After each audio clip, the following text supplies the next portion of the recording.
আকাশটা প্রচুর মেঘলা, দেখেন কি অবস্থা, বৃষ্টি গুড়ি গুড়ি পড়তেছে। তো আজকে আর ভিডিও করা আপনার হবে না, তাই এই দেখছেন চলে যাই হাঁটতে হাঁটতে।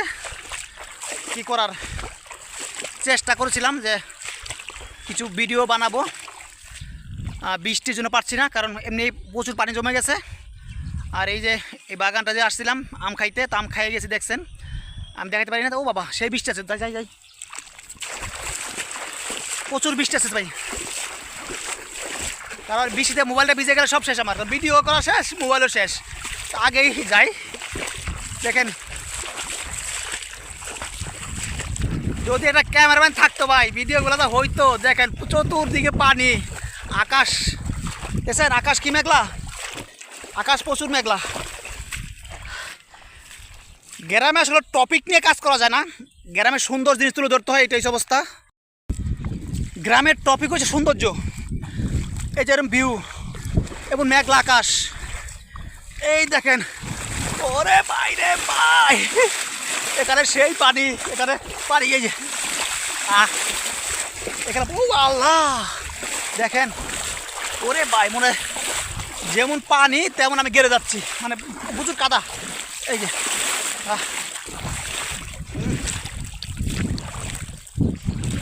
কি বলবো, মানে মানে কি বলার আছে বলেন, এত সুন্দর পানি। একটু যদি পানিতে মুখ না দি হয়,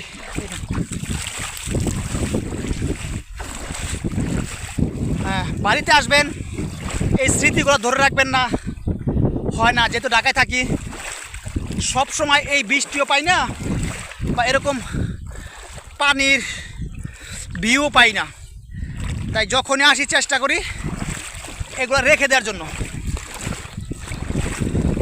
প্রচুর কষ্ট হচ্ছে ভাই, দেখেন কী পরিমাণ পানি, পানি দিয়ে হাঁটতেছি। মেন কথা হলো যে ভিডিও তৈরি করতে হবে, আমার অডিয়েন্স গ্রামের সৌন্দর্য দেখবে না তা হয় না, আমি দেখাবো। এই দেখেন, তবে আমার মতো সৌন্দর্য দেখাইতে আসে আবার কেউ সাপের কামড় খাইন না, হ্যাঁ বুঝছেন,